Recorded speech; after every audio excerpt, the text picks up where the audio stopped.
All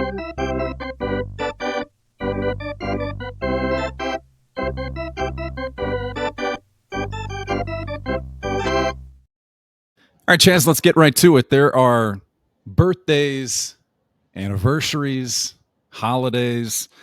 I'm sure at the Goldsmith house there was a certain day they shipped young Charlie off to camp every summer. I'm sure that was a big date, right? That was a big one. Sure. There are those dates. Yeah, and the point is there are certain dates on our calendars, ways by which we mark time and events in our lives. In our baseball world, we have opening day, we have the All-Star break, and we have July 31st, 2025 at 6 o'clock Eastern, which is Major League Baseball's trade deadline. And Chaz, you love this day. You love this day.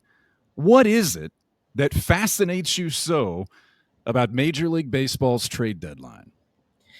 There's, especially because it's an uncapped sport, a level of creativity and planting your flag saying this is what we want to be for this year, for the next 2 years. You can look at 5-year windows. The offseason's more spread out. The trade deadline, this is the only condensed window on the baseball schedule where you have to finalize and decide and create these type of decisions that have significant ripple effects. You know, we still talk about the Scott Rowland trade, the Matt Latos trade. I have a feeling we'll be talking about what the Reds didn't do at the 2023 trade deadline for a long time. We still talk about the Reds being sellers in 22 and the windfall that those deals created. So, you know, we still remember who the Reds got back for Chapman and Frazier and all these guys. Like, these trades just have a place in our heads and our hearts because they're so fascinating, kind of deciding again what the Reds want to be. But tell the truth, that camp date at the Goldsmith house, that was a big one, right? You know what? It should have been. That was my main reaction. It should have been, but it wasn't maybe as much as you would think. A theme of our Power Stack shows so far is that Chaz should have been more celebrated than he was. When they shipped him off to camp, when he didn't win the bike, we missed some opportunities to celebrate young Chaz, so we're trying to make up for things like that right now. Welcome into Power Stacks, proud members of the Growler Podcast Network. This is going to be a fun show, going to be a little bit different because not every show we've done on Power Stacks has a specific title. But Chaz, you were pretty adamant about this one, that this show had to have a title. It could only have one title. And we have to say it with some gusto. This is the Trade Deadline-apalooza show. Would you like to repeat that? The Trade Deadline-apalooza. The Trade Deadline-apalooza. I'm in that, like, for some reason, the song that's going through my head is Working at the Car Wash. Like, that little bop going back and forth is kind of the vibe and energy I'm trying to bring to this specific show. All right, we could do a deep dive on Lollapalooza, which started back in 1991. You remember that first tour, right? That first Lollapalooza in 91 was a humdinger. They say they'll never get as good as the original. Anyway, it's still going. One of the longest running, most successful music festivals in the country. And we certainly hope that Trade Deadline-apalooza does the same when we look back on this years from now and celebrate another trade deadline day for the Reds. So let's do this. What we're going to do is we're going to walk through the deadline from a Reds perspective, and that doesn't mean baseless, hypothetical trades, because we're smarter than that at Power Stacks. What it means is what factors are being considered, what do we know about the Reds and the deadline from recent history, and based on those things, what are some possible outcomes. So because the deadline, it does represent, I know you're going to get into this, it represents a gamble for big league teams. There is risk involved. Some decisions are bold. Some play it safe. There are most definitely winners and losers along the way, whether it's now or in the future. So as the Reds consider their roster as it stands right now into what you would consider a window of contention with certain core players, first thing we have to know is this: how long some of those players who are here right now that the Reds consider to be core players, how long they might be here. So what do the Reds have? Let's start with this. What do they have in terms of team control for certain core players that they have and believe in right now? I see it as there are three like stages. So we'll start at the end. There's the under team control through 2029 plus stage. Those were all of your 2023 rookies and beyond, plus Hunter Green, who signed a contract extension. Okay, So say the names. core, Say names. yep, that's what I'm getting at. You got McLean, Ellie, Steer, Benson, Marte, Abbott, Green. Then It's you a have good group. that's the core of the team. Yes, that's the idea. Then there's a middle tier, under team control through 2026 through 2028. Their contracts expire somewhere in that window. The group is Stevenson, Lux, Singer, Lodolo, Trevino, Friedel, Santi, and Ashcraft, and there are a couple others, Espinal and Fraley in there. Those are kind of like swing pieces. Like, for example, Lux, Singer, Friedel, valuable, important guys, but you can make the case to shift things around one way towards 26 or shift things going the other way. Like, you can make different cases, but that middle group is kind of where you get your flexibility based on where you want to push your chips in. Then there are the rentals, the 2025 free agents. That's Austin Hayes, that's Nick Martinez, that's Emilio Pagan. Three guys who were important to this year's Reds team. Three guys who are also later in their career. Three guys who, again, are also important. So you can make the case, invest more while you have them. So you can look at several different pockets of contention. There is the young core, but then there are a lot of moving pieces in the other windows. All right. So based on what you just said and that category of 2029 plus, as we approach the discussion we're about to have, we're looking potentially at a window of about 4 years. If you're looking at those players that are on the high end of team control for the Reds and what the Reds think of those. So we got 3-4 years we're playing with here. Well, let's get to where we're going. Well, yeah, and where we're going is there is a potential disturbance on the horizon, right? Is that what you're thinking? Exactly. Okay, there's a potential disturbance out there. And if you're a fan of the game, you probably don't want to talk about it. We don't want to spend all day on it, but because it's such a big factor, we have to bring this up, and it makes sense to start here. Because in December of 26, after the 26 season, entering the 27 season, we have a great likelihood, is that fair to say, a great likelihood of some sort of work stoppage, some sort of lockout between the players and the Players Association and the owners. That factor is real. And we don't need to go into all the reasons why that might happen. You can imagine, a salary cap continues to be something that's discussed. It's very contentious. But as you approach a potential disruption in what has been labor peace for a few years, not many, how does that factor in today as the Reds sit around and talk about this deadline? What does the potential of a 2027 lockout, what does that mean today? If there's one thing I hope you, the listener, take away from this show, it's sticking that lockout work stoppage flag right in the middle of what this potential competitive window would be. Creates a sort of disruption that would shape the entire window of all these young guys who are under team control through 2029. So, will there be a lockout? Won't there? I keep hearing stuff. It doesn't sound good. Well, like I have here in the rundown, The Athletic reports that a lockout almost certainly looms. The last time there was a lockout was entering 2022. It was only a minor lockout. They played all 162 games still. Well, there might not be a minor lockout, but you get what I mean. They played all 162. They only pushed the season back a week. But still, there was a real, tangible, significant impact coming off the lockout that the Reds had to face. Entering 2022, they told Sonny Gray to not show up to spring training because they were trading him when the work stoppage ended. They traded Winker and Suarez to shed salary. They didn't even have an opportunity to be competitive in the Castellanos free agency market. That set up the team to not be very good. So then they also went on to trade Luis Castillo and Tyler Mahle in season. The Reds already have not been operating with a lot of payroll confidence, and a work stoppage takes away even more of that flexibility. So there's already the hurdle, obstacle, quicksands that 27 represents. So what are the Reds before 2027? What are they after 2027? There are two ways to look at it. One is, all right, this is it. This is the time to go all in with the window of Ellie De La Cruz's Reds career and all these young guys' Reds career. Take your chances and live with the consequences in 2027, 2028, and 2029. Or you can make the case that the Reds, when they traded, Didi Gregorius and Yonder Alonso and Yasmani Grandal and all those guys, well, that was a huge part of the reason why the Reds were uncompetitive in the back half of the 2010s. The word sustainable gets used a lot. You have to keep it as sustainable, looking at the big picture of this core.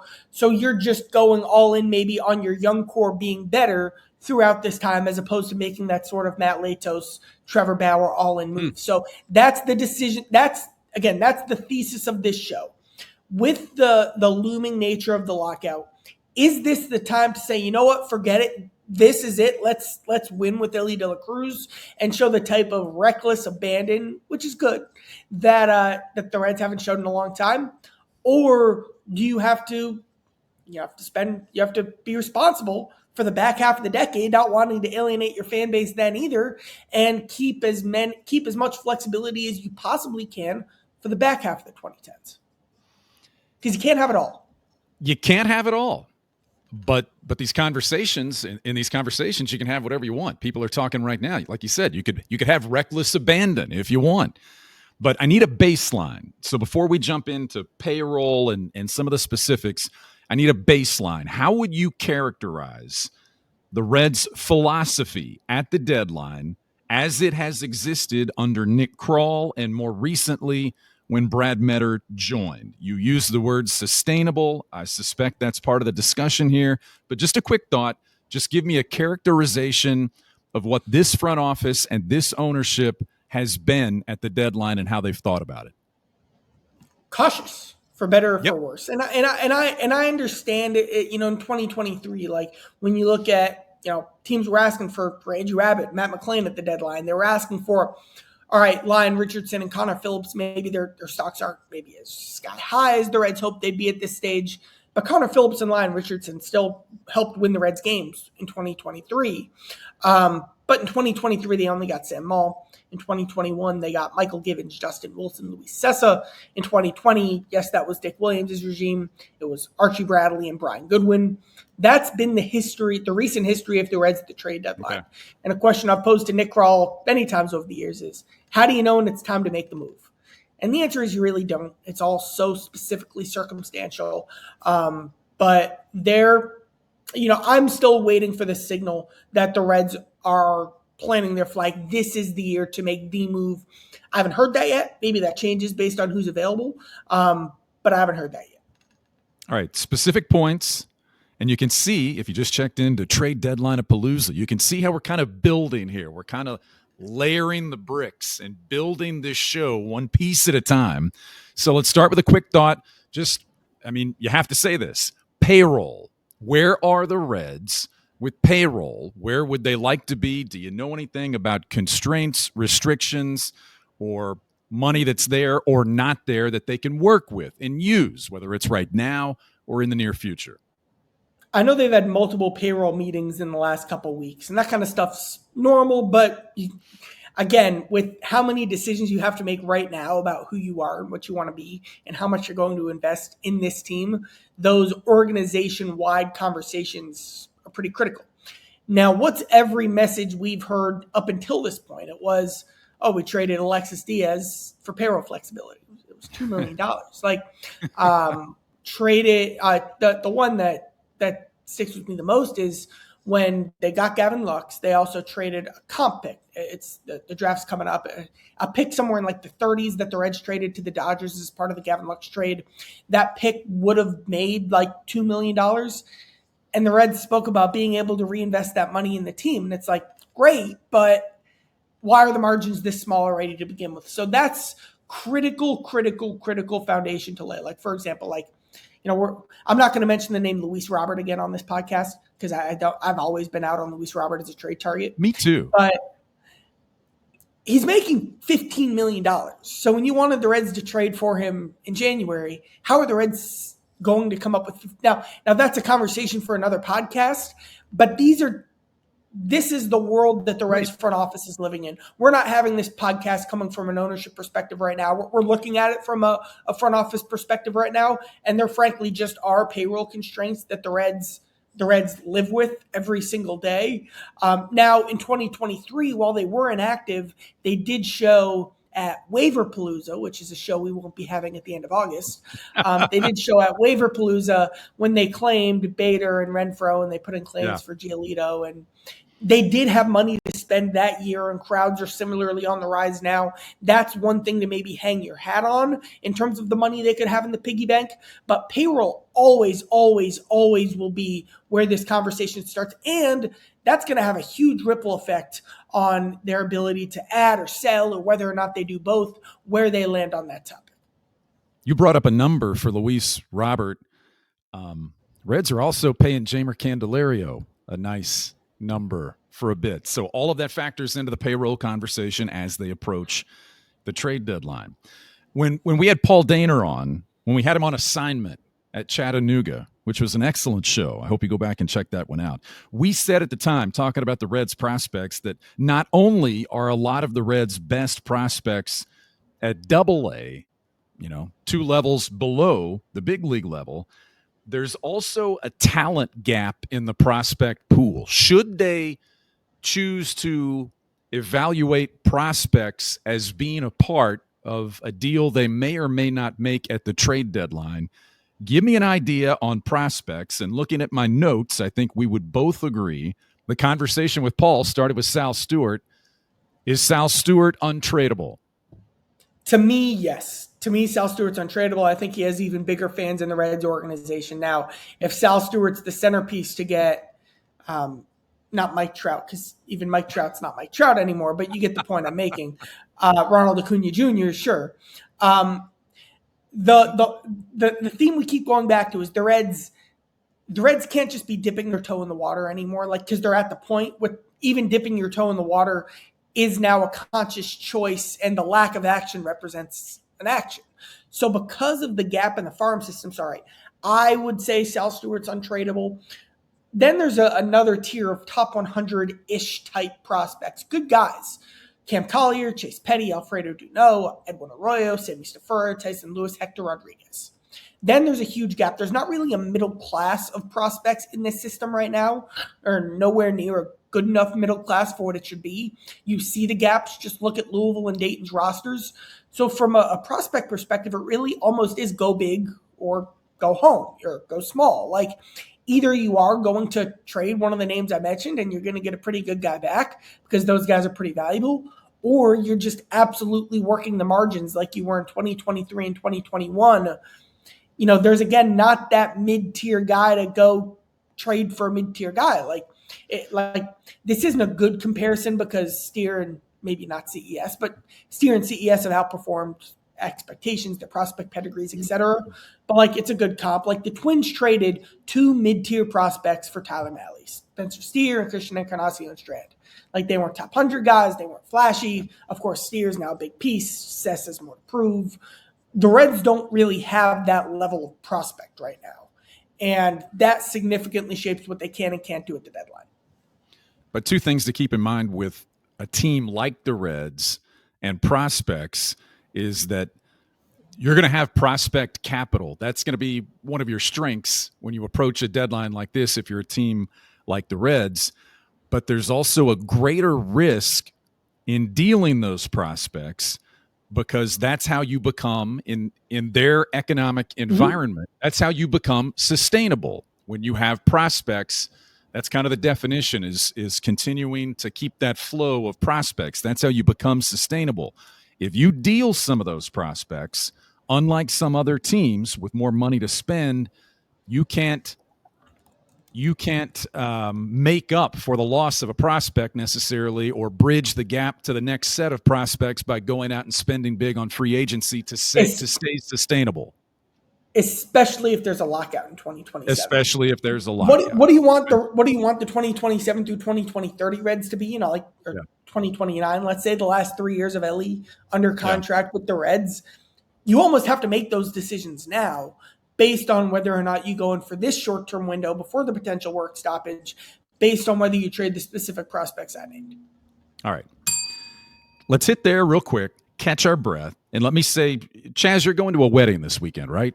I am. Lovely celebration. I don't know the folks that you're going to see that are going to be married, I don't know what their plans are. I don't know if they already have kids. I don't know if they will have kids. But point being, if you go to a wedding, you might start thinking about the next step. If my friends have children, if there are grandchildren involved, whatever it is, you're going to need a gift. I know you're going to need a gift, and we have the place for you. It is Glenville Ave, the milestone of the week for the Reds. I'm not sure that, maybe this milestone this week was Andrew Abbott being named an all-star, a first-time all-star. Yep. Let's give it that. This week's Reds milestone of the week, Andrew Abbott's an all-star. Glenville Ave sponsors our Reds milestone moment of the week, and they are the baby blanket company. They design baby blankets that are designed by parents who want something better, not just softer, not just safer. They're safe on a number of different levels. They're hypoallergenic, dyed with skin-safe colors, because babies, we know they deserve the best. It's 28% larger than standard blankets, and it's built to grow with your child.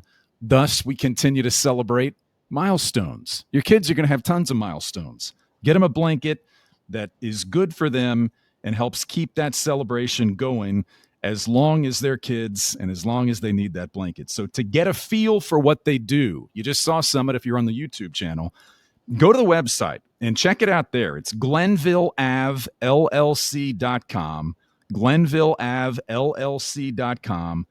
If you're interested, if you agree with us and think this is a good gift, use the promo code STACKS. That's us. STACKS is going to get you 10% off your first order.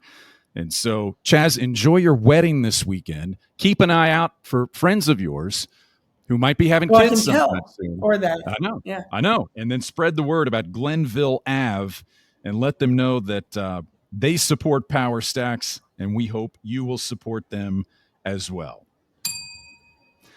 All right, jumping back into trade deadline-apalooza. Trade deadline-apalooza. Let's check in on the market, Chaz, because as we approach the All-Star break, teams have to decide, buy, sell, do nothing. And those decisions are always tough. And you look at the standings right now, it seems like some of those decisions are going to be tougher than normal for a lot of teams, because a lot of teams are right there on the edge of, are we going to be in it? Are we not? Do we make that call? What kind of a read do we have on the market around baseball right now for who might buy, who might sell, what might be available for the Reds if they choose to buy?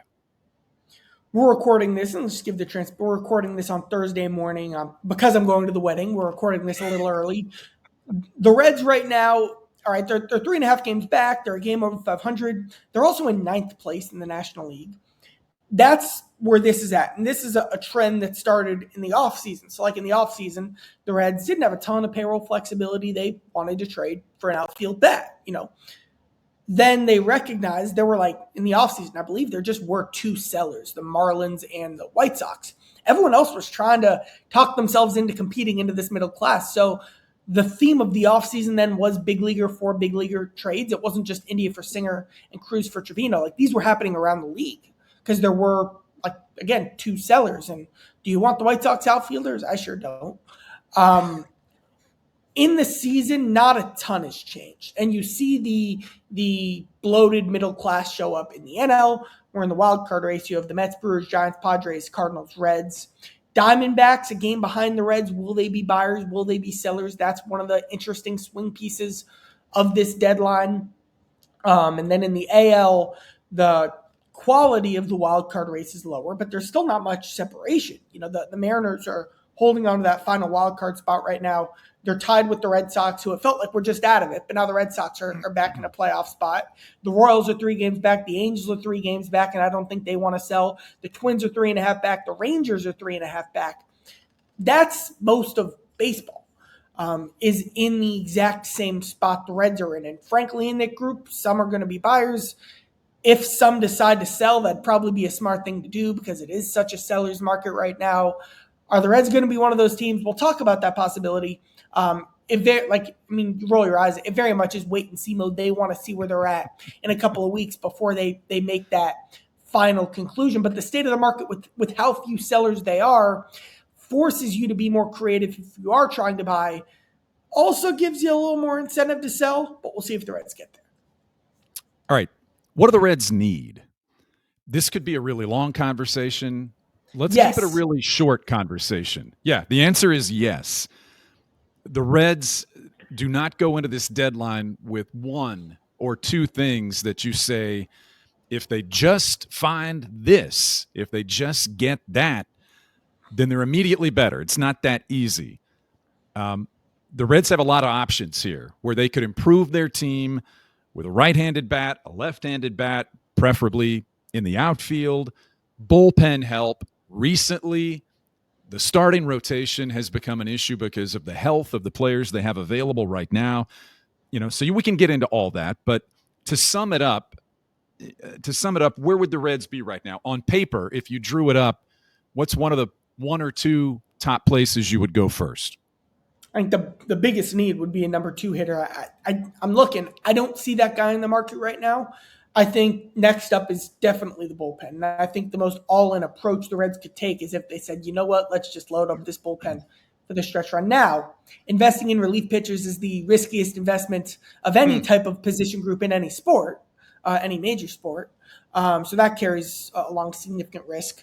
Outfield, obviously, third base is the big question. I wrote about it, this week on Charlie's chalkboard. Marte's the wild card, and we see the highs, but they pulled him for defense. If he can't throw, well, then he might not be playing in a couple. So, we could do a whole show on Noelvi Marte, but we'll keep moving. Could be third base. You could, if you're looking for a bet, add a first baseman and then make Steer basically a right-handed outfielder. And then we love Chase Burns as a pitcher, but I've said this before, I'll say it again. Burns is basically half a pitcher right now because he just won't be able to pitch every fifth day, 7 innings. He needs a platoon partner. So you basically only have 4.5 starters in the rotation right now, 5 when Carson Spires comes back. Hunter Green's now heading out to Arizona. So rotation, there's not enough there. And then if you want to trade from the rotation, well, then there is nowhere near enough there. So needs everywhere. If you take away from one spot, maybe you have to add back to it, even on the position player side, because the depth in AAA on the position player side is bad too. So needs everywhere, but certainly some opportunities stand above the rest. All right. When you bring up the rotation and the situation there, that eliminated some of the Reds' options. The current health and status of some of the members of the starting rotation, that eliminated some of the Reds' options, and we're going to get to that specifically in just a bit. But let's look at the potential ways the Reds could do this. And I love one thing you wrote about this, and this just kind of runs the spectrum of where they are. You can rent small. You can buy and make it go time. But you wrote this: if you want the Reds to look bigger and push more chips around, that requires getting uncomfortable. So before we talk about getting uncomfortable, let's start on the opposite end of things. Rent small, cautious, what the Reds have been before, what they've been in recent history at the deadline. What might that look like? What the most cautious way they can make an impact are, what are the guys who would have the least competition to step into a role with consistent playing time? The guys who would be the worst players who would still improve the Reds because you'd have to give up the least in return. So that's very clearly right-handed outfield bat. I have very much circled left-on-left reliever. Another Sam Ball would be something that would be very attainable. And then kind of I call it like a Ben Lively type fifth starter to help bridge some innings to get through the rest of the season. So again, these wouldn't change the Reds. Heck, if the Reds did this at the deadline, you'd probably all be saying, man, why didn't they do more? But this is what they've done. This is where they've looked. Right. It could be an outfielder from the right-handed side like Rob Refsnyder or Tommy Pham or Randall Grichuk, or a utility player like Willie Castro, or a third baseman like Ramon Urias. I have a list of I went through, all right, who are the best left-on-left pitchers on bad teams and who are the guys who maybe we haven't heard of.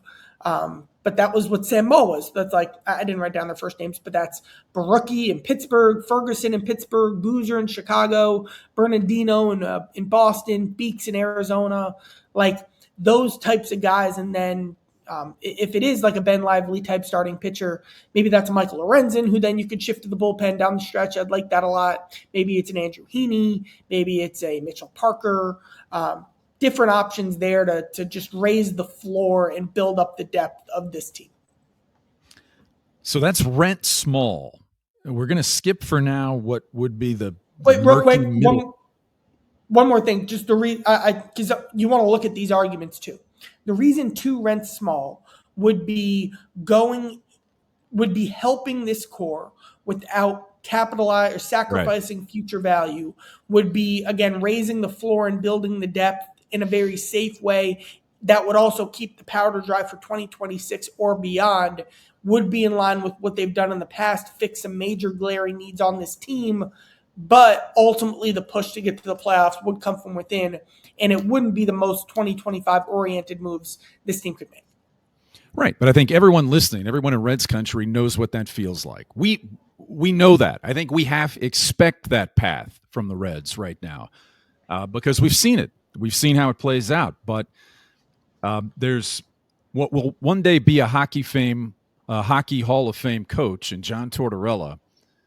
With a couple of different teams, he had a mantra, and it was safe is death, meaning you're not going to get anywhere if you play it safe all the time. You have to take chances. You have to take risks. Safe is death became something that was mentioned in the room and around the rink for some really good teams that played that way. So if the Reds were to adopt that mantra, safe is death, we're going to make it go time right now. First, they have to answer the question, Chaz, do you believe that this team in 2025 is good enough to make that pay off? You could throw caution to the wind and do it regardless, but you're probably going to ask yourself first, do I believe enough in this 2025 team, which has kind of been the epitome of a 500 team all season long?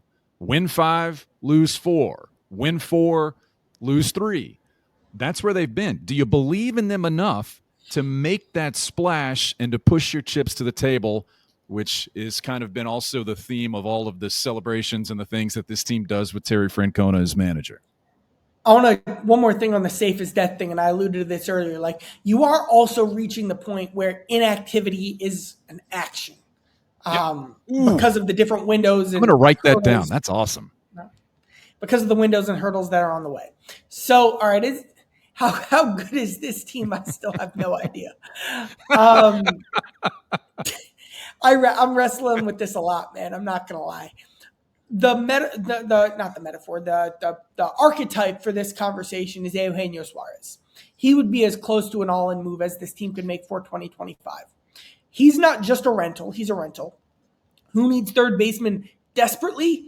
The Cubs, the Yankees, and the Dodgers. Desperately. Yeah. Even more than maybe not the Cubs, definitely the Yankees. And right now, probably the Dodgers with Muncy hurt. They would kill for a mix and match of Marte, CES, and Espinal based on, like, the Yankees might be about to call up Jeimer Candelario to play third base. It's a wild world out there. They're gonna try for Eugenio Suarez or to be Ryan McMahon, but is he making so much that he's just not worth it? Like, these are all the conversations you have. I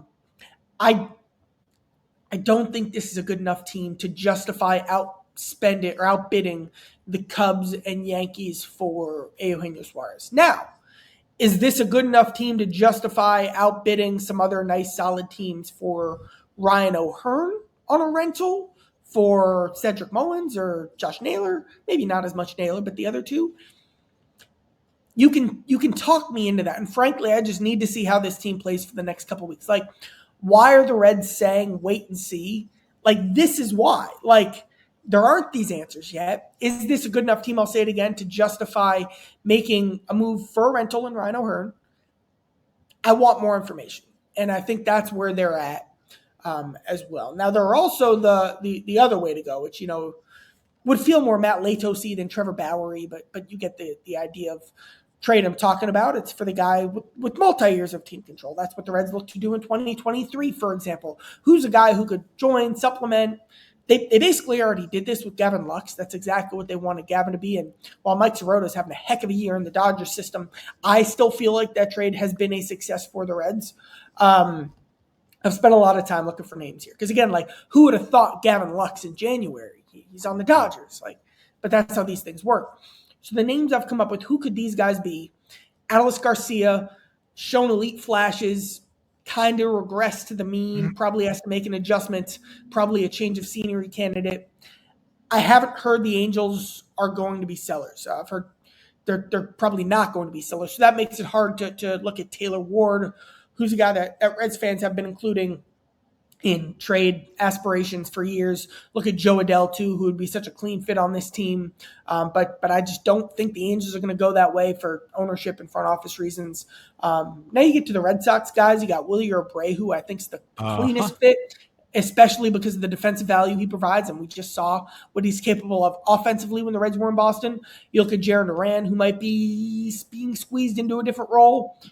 But the Red Sox, like we said earlier, they're actually now in a playoff spot. So, again, the congested middle of these races makes it so tricky because you have a good week, and now all of a sudden you're buyers. So would an Abreu or Duran even be that? Now, to get those guys, it'd probably be a good prospect, plus maybe even a guy in your big league club. I don't know that the Reds can go that far right now because of their lack of rotation depth. They don't have a ton to trade off their big league club, but those are names that make sense. But now, again, the Red Sox are good. I've kept digging. Like Tyler Soderstrom, a first baseman who can play a little bit of outfield. Oakland kind of drafted his replacement, like a strong slugger type. Maybe he could be what you hope Christian Encarnacion Strand could have been. Matt Wallner, he's use the word again, strong, husky, well-rounded offensive player with some punch. Do you buy the solid season that Christopher Morel is having in Tampa Bay? He's a dynamic athlete who maybe has struggled finding a home defensively, but has always had the tools to do damage, kind of like another Noelvi Marte type. Though that's the best I could do. And now none of those guys are even Trevor Bauer or Matt Latos in terms of like all-star caliber players. They certainly would help bolster the Reds offense. You could look at one more thing. This is a different sheet, but who the all-in bullpen guys would be, that would be Felix Bautista in Baltimore, Pete Fairbanks in Tampa, and then to a lesser extent, Jake Bird in Colorado and Cal Finnegan in Washington. Like those would be strong win-now bullpen investments. I don't know that any of those puts the Reds on the Cubs level, and that's a problem with this too, but they do get you more where you, the fan, want the team to go.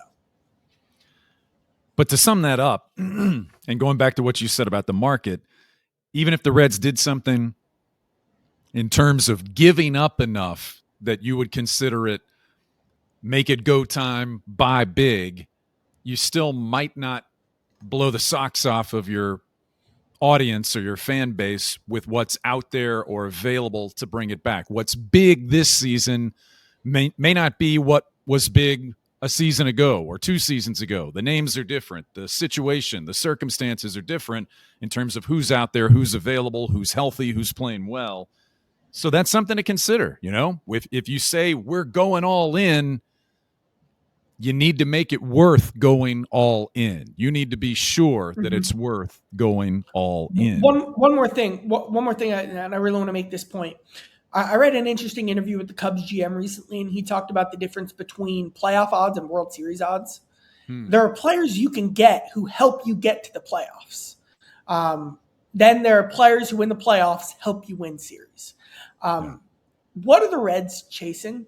Like, because there are moves they could make that would help them get into the playoffs. Like, certainly. Right. Is there a move, especially as the Cubs make their own moves, that would even get the Reds on the Cubs level? Probably not. But is that okay? Are you okay with just pushing to make the playoffs and see what happens?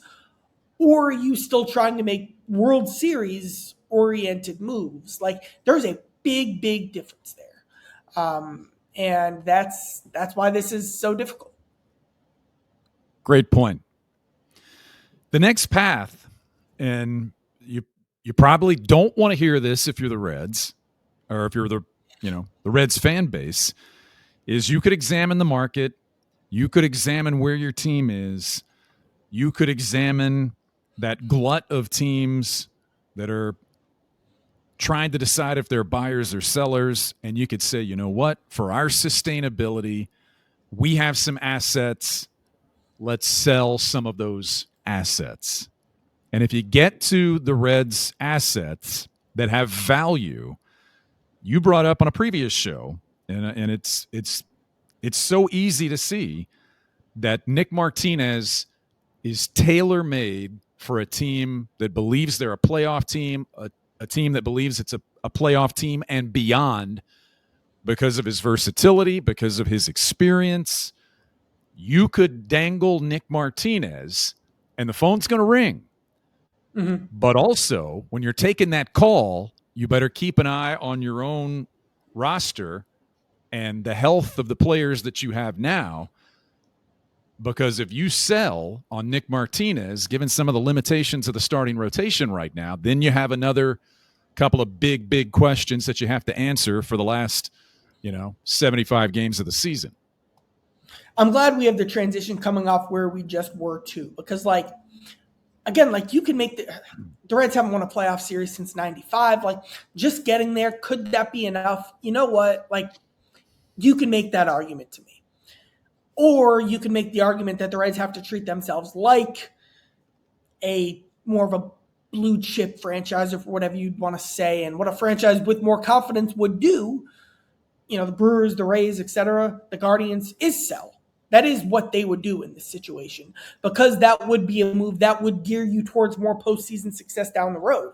If the ceiling of this year's team is winning a postseason series, you can make the case that the best thing you could do to chase higher goals would be taking more of a hit in the short term. Now, the Reds aren't going to blow this up. That's just not what they're going to do. That's not who they are. I think that's the right thing to do as well, because that would just be alienating. What this keeps going back to is Nick Martinez, because of the value he'd have on any team, because a lot of the big available names on the trade pitching market are struggling, and because he could really step into any role with being so versatile for any World Series contender. Would he be worth so much on the market that you move him? Maybe even you move him for someone who would be on your big league roster. Someone else's platoon right-handed hitting outfielder who's under team control for a while, that would help there. Right. Would you zag? Now, yes, it would be devastating for the clubhouse. Ask Taylor Rogers about that. Do you remember the Josh Hader trade, Brian? Very well. That was Taylor Rogers who went back to Milwaukee. That was their plan. Oh, we'll have Taylor Rogers. He'll make up for Josh Hader. And he said he had a very awkward time in Milwaukee. This is another part of why these next 2 weeks are so valuable for the Reds.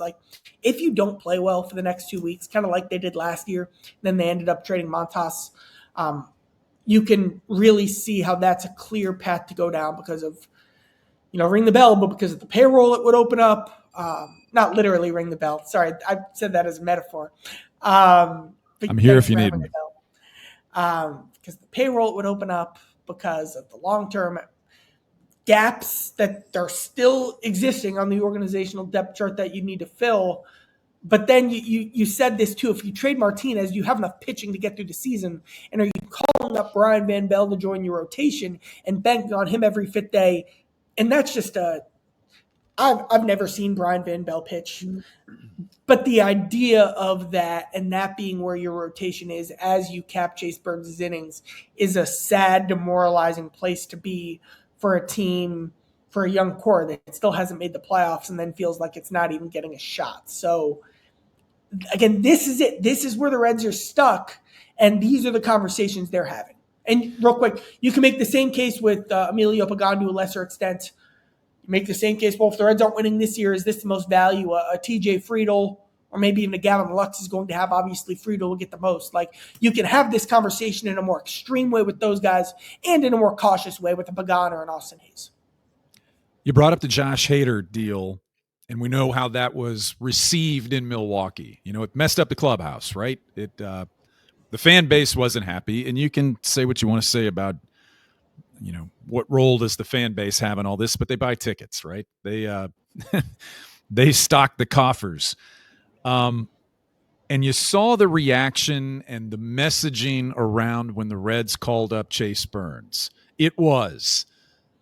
This shows in part that the front office wants to give us an opportunity, that they believe that we can win, that they want to help us, that Chase Burns is someone that can help us, and they want to give us every opportunity to win.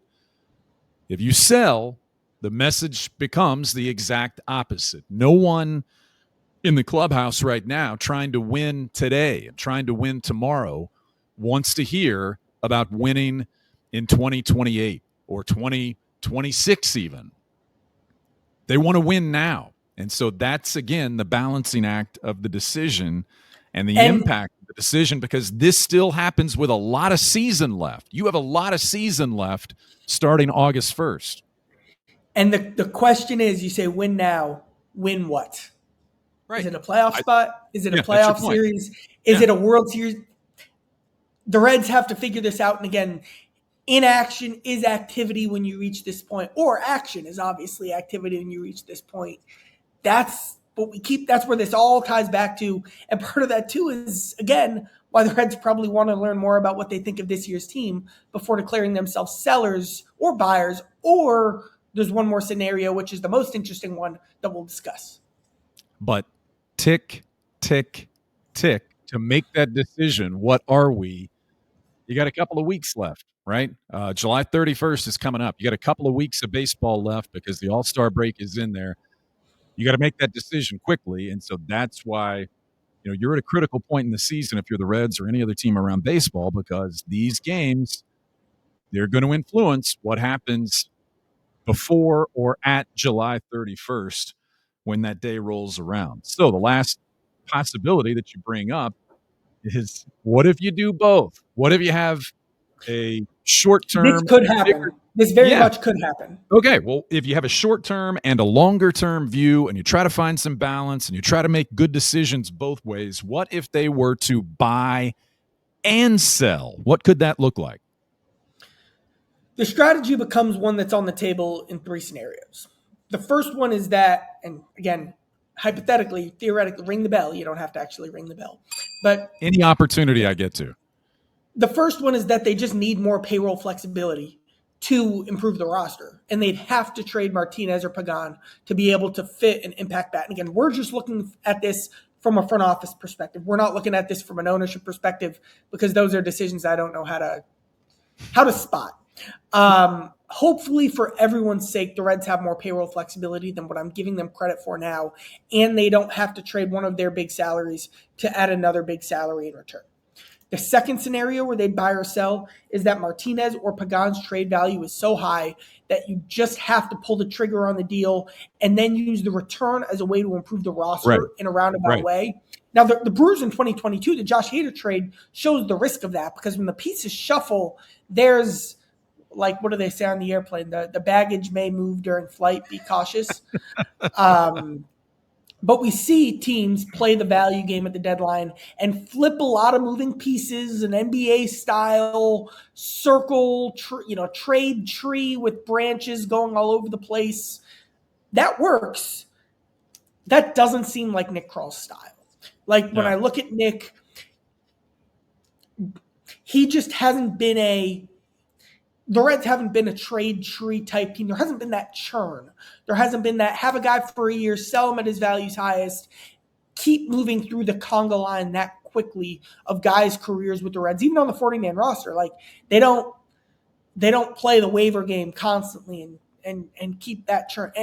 And that's fine. These are people. Having that buy-in and continuity can be important.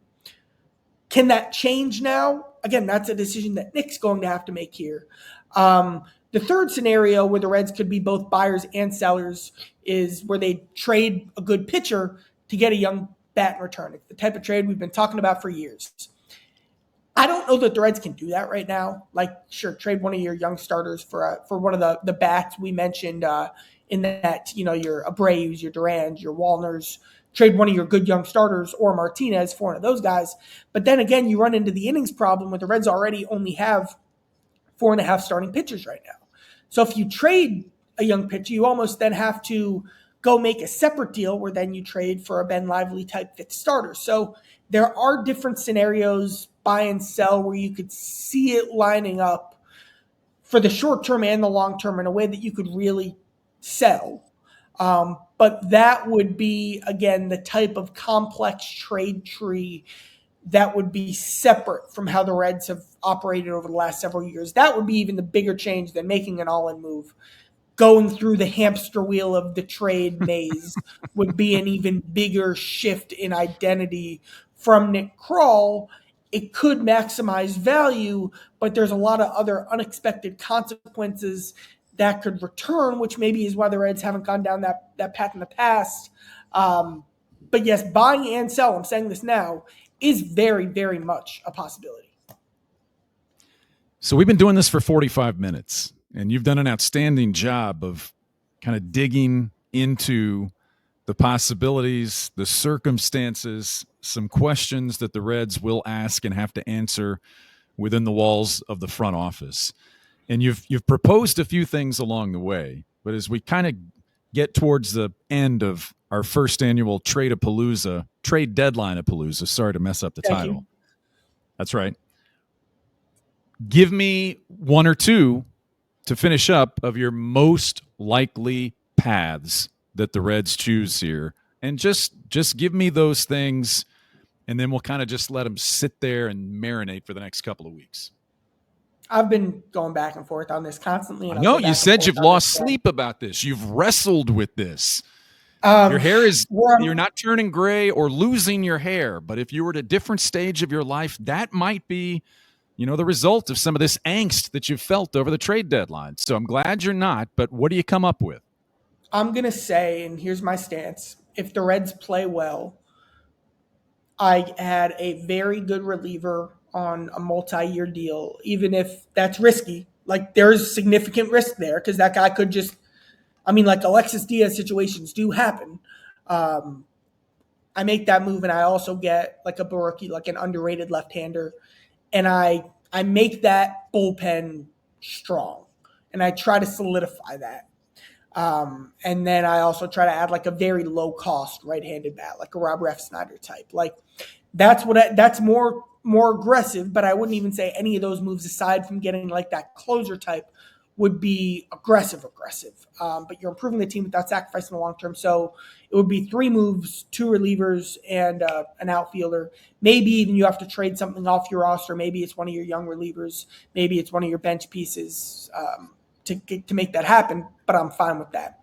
If the Reds don't play well, I look at the buy and sell. It would be like trading Pagan, using payroll flexibility, ideally getting an outfielder. Maybe like you go out and get Alex Call from the Nationals with some of the extra resources you have from a prospect perspective, like something like that where you sell, but also because you have some extra little flexibility, go get a little something else to kind of take away that sting. I don't go all the way bold either, and I think the rotation limitations limit them. The boldest move would be trading Friedel or Lux, especially Friedel. You could make that case. I don't think the Reds are going to go there. So more conservative on both ends. You can make the case that, again, that inactivity is an action in itself. But those are the situations I'm landing on based on how the Reds play. All right. Do you feel like you got it all out there? Do you have a final thought, a closing thought? Brian, do you have any questions for me? Is there? Oh, wait, what about this? Do you have any thoughts? What's on your mind? That was only slightly insulting that we've been talking for 53 minutes and you said, do you have any thoughts? I'll take it for what it is. I'm a host. I have fewer thoughts than you have. It's when I said that it feels familiar to talk about rent small or stand pat or try to do something for the next. I think that's where we are, and I don't think, as you said, you're going to continue to watch this team the next couple of weeks, but I don't think we've seen enough yet to believe that if you were to do something bold, that this is the season to do that. You and I have talked before. Different people around the ballpark have said the same thing. When the Reds looked at this group of players, this core group that we've talked about that they have for a few more years, 2023 was way ahead of schedule. 2024, you took a step back. 2025, you've got a new manager that you believe in, that you believe is a long-term solution for this group of players. But I don't think it's there yet. And so 26 has been something that's on a lot of people's radar for a long time in terms of where they believe the window of contention is.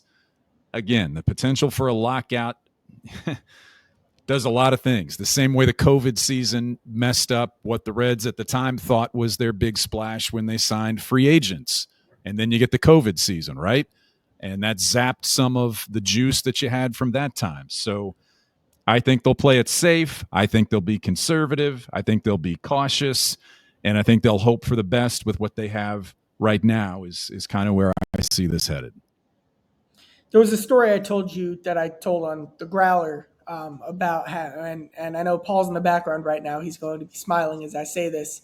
The water slide story. So I'm at camp. I'm about 7 years old, and they take us to the water park. It was like the big spinning bowl. And I was the youngest camper in camp. Like, it was my age group was like the 9 and 10-year-olds while I was there. You've always been ahead of your time though, Chaz. That's a story for another day. I get to the top and I realize I have a choice to make. I either go down the slide or I don't go down the slide, and I have to hear about that then for the next 10 years of my life. Because I was talking a big game going up the steps. I'm going down that. I'm 7 years old and I'm going down that slide. Then you make it to the top and it's a whole different thing. And I made this point on the Bengals show in regards to the Bengals' willingness to be aggressive from a spending perspective. Like, people were saying the Bengals were cheap. Like, all right, that's not something I was saying about the Bengals, but at the end of the day, you have to show that you're not cheap. And the Bengals reached that point. They paid T. Higgins. They had a productive offseason, not productive enough. But that's a different podcast. The Reds have been talking about 2026 for a while. But now that we're actually here, you're actually at the top of the slide. Is this still a place that you're like, yes, let's go down this path? Or does the fear of actually being there impact that? Or do you look at this team and say, is 2026 even the year, even though that had been the plan? And if that plan changes that significantly, well, oh boy, that's not a fun podcast to have. The Reds are at the top of the slide, and they've just got to decide whether or not, one, this team's good enough, and two, I don't care about the Reds. I don't care about the Reds. What did you do at the top of the slide at 7 years old? You bailed. I bailed. You bailed. Yeah. You've been living with that regret ever since. And Josh Geller and Toma Wadness and Adam Kaufman and Jared Olek have been telling, and they're good for, they're a couple of years older than me. They're good people, good friends. But understandably, it's remembered that I didn't go down the slide. Understandably so. Are you going to see any of these camp friends at the wedding? Different friend group. This is a college wedding. Just checking. Last question I have for you today is what's in the Red Solo Cup? What's been keeping you going for the last hour? Just water? That's it?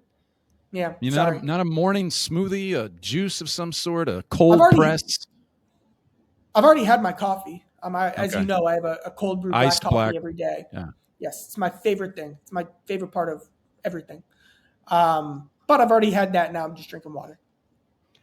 July 31st, 6 o'clock Eastern. Hopefully Chaz can keep it together emotionally between now and that time. But Chaz, the first annual trade deadline-apalooza is in the books. We hope you found it informative. We hope you found it smart. I think it was smart. It's different than other things. We didn't just throw stuff against the wall. Chaz, deeply reported, well told. Kudos to you. You get the bell. I think this was a great show. We'll see where we go. We'll see where the Reds go. But enjoy the wedding. I know you're going to kill it on the dance floor. Just, keep in mind that everybody has a cell phone. Everybody has video. Don't do anything you'll regret. Enjoy the weekend. We'll see you next time.